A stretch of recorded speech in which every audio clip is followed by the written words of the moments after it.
when we find, coping mechanisms, and when we find tools that actually are effective and they're not just a waste of your time, we obviously want to talk about it, which is exactly what we're going to be doing today. So if you do struggle with anxiety, with overwhelm very easily, find that you need to use your journal, then this video is definitely going to be for you. I'm going to be sharing with you my journal prompts that I have used in my own anxiety management toolkit as one of the tools to manage my own health a lot better. So if you wanted to sort of see what are the journal prompts that makes the biggest difference, then just stay tuned and let's get right into it.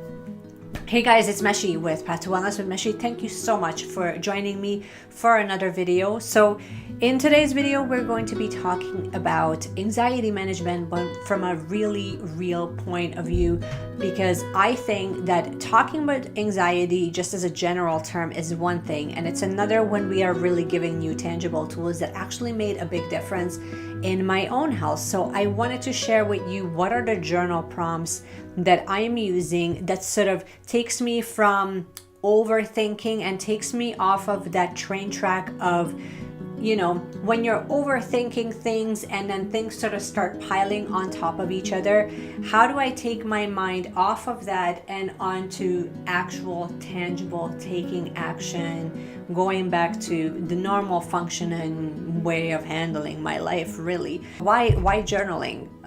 I think most people think of journaling as something you used to do when you wrote your Dear Diary, and I used to agree. I used to look at journaling as just that, but research has shown time and time again that journaling and taking the time, like physical paper and pen, and writing things down, first of all, your brain takes a completely different pathway for it to send those messages to your brain and for your brain to create those thoughts. It takes a different pathway than when you're typing something versus when you're speaking. Obviously, different skill set, different neurons, different pathway. Makes sense, right? But also, writing allows you to slow down. It forces your mind to think your thoughts first and actually pay attention to them long enough for you to articulate it and write it down versus just thinking it and allowing it to race around in your head, because your brain hasn't actually given a job to your body to do something with those thoughts. You know what I mean? So that's sort of one of the reasons why I have found that whenever I'm feeling frustrated or just overwhelmed in general, that's sort of the time when I need to take my body and my mind out of that space and really redirect it. Because if I'm not giving any direction to my mind, then it's gonna go haywire and I'm going to be overthinking things. And then unfortunately, it's sort of like a disease, like it starts spreading onto other tasks that I'm doing, because then my mind sort of uses that same framework of, well, if we're overthinking A here, we must overthink B as well, because we're done overthinking category A. So we're on to thought B here. So I usually snap myself out of it relatively quickly now. I used to not do that, and then I go to my journal, and with my journal, I used to write that off as like the biggest waste of time. I mean, I was the biggest skeptic when it comes to journaling and bullet journaling in general. I didn't understand its benefits until I started using it. And when I started using it, I felt its physical effects after I was done using my journal. But I wanted to and I've been mentioning this in a few of my bullet journaling videos. If you watched any of them, I'll just leave them in the show notes so you can take a look. Journaling is a very interesting thing because I really enjoy journaling, but I don't do enough journaling. But I notice its absolute benefits the moment that I go back and I start journaling more. Isn't that funny? So that's where my body kind of tells me, like, it's time to go journal. So you need to sort of write things down and time to get intentional. I'm keeping it as basic of a question as possible. So the first question that I ask is, how do I feel right now? And I really wanted to give it enough space so that I can just free write, how do I feel right now?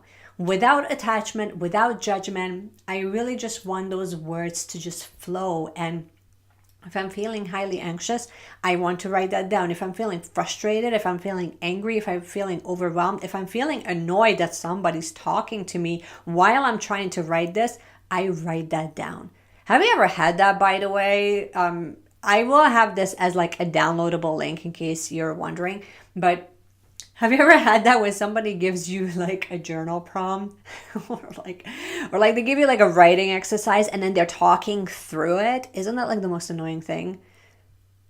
If you give somebody a writing prompt, wait so that they can write down the answers, because that it takes time for them to think of the next word to write down, and you're talking and they're trying to listening to you talk. So please don't do that. So the first thing that I write down is how do I feel right now? And then I also ask why do I feel the way that I feel? I want to know. I want to really dive deep into, in my mind, why am I feeling the way that I'm feeling right now? What has caused it? What was the trigger? You can learn so much just from these writing exercises, because you can go deep into your own perception of how you're viewing that current situation right at that given time and what has caused it. And there's just so much wisdom in there that I encourage you to do this. And then the next question that I ask is one thing that is great today, that in spite all things that are going horrible, write down one thing that has gone well. What is one thing that's great in your life today? And it really, yes, this can be summed up as write down your gratitude list. And you're correct.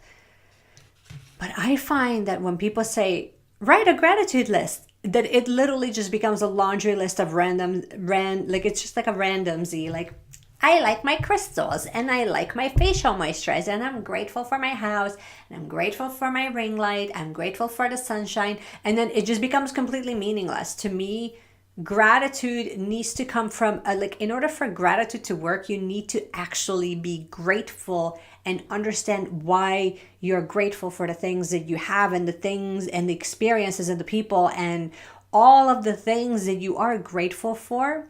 You need to understand why you're grateful for them, because if that part never happens, then you're just listing out a laundry list of stuff just so that you fill the list, which is mindless and meaningless.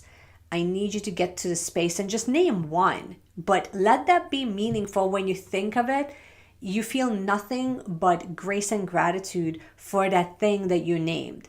And it could be just that maybe you were walking by a park and you noticed a beautiful flower and you took an extra moment to examine the beautiful colors of that flower. It could be as small as that, or it could be as large as, I have a roof over my head and my family's. And I'm very, very grateful that I have that privilege, because I know a lot of people don't. So I want you to go deeper on the gratitude than just, okay, I'm grateful for my shirt. I'm grateful for, no, not what we mean right now. And the thing is that if that's how you're practicing your gratitude list, then I want you to stop, because then that's doing like jack nothing for you, because then you're not actually grateful. You're just like listing a laundry list of stuff. So like, don't waste your time. And I also like to point out that when you are highly anxious, the one thing that has helped me is to hang on to something tactile. So it can be a crystal, it can be like a roll-on essential oil, like something that brings you back to the present right now. And my last question that I go to is, what is the one thing that you have learned from this experience? Anxiety is an interesting thing because people always want to avoid it, and I think you should. I don't think that in order for you to grow, you need to feel anxious, but I think that it's a space where you can really learn from, like, uncomfortable and struggles, like uncomfortable situations, struggles, fear are all signs of potential place for growth. And if you look at it like it's a potential place for you to avoid, like, yes, sometimes it's absolutely true, but really for the most part, in order for you to grow as a person, then you kind of need to lean in with curiosity of what those experiences, what is that trying to tell you? Because there's just so much wisdom there. If we can take the time and take a moment to just lean in with curious eyes and really learn, and what is it trying to tell you? So these are like the 4-5 journal prompts that I use. If you guys are interested, I can have them available in the show notes, as I think I will just list them in the show notes so that you guys can kind of use them for your own references.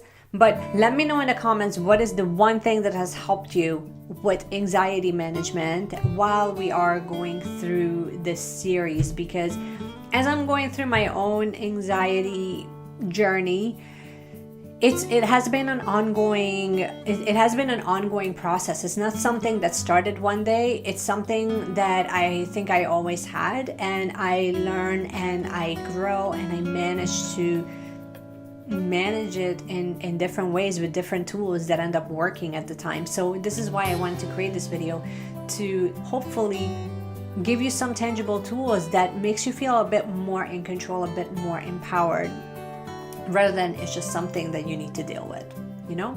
So I hope you guys enjoyed it. If you did, consider subscribing if you are brand new here. We usually chat about 3 times a week on this channel, and we're all about intentional living and how you can create a more consciously driven life for yourself. And sometimes we talk about anxiety management, other times we talk about bullet journaling, and other times we talk about green beauty and how you can reduce your waste consumption and create less toxicity in your life. So if that sounds good to you, then you can hit the subscribe button and the notification bell so you don't miss another video. And in the meanwhile, I will see you guys again in my next video. I hope you have a wonderful day, and just keep shining, you guys, because you're so much more powerful than you think. I'll see you again next time. Bye.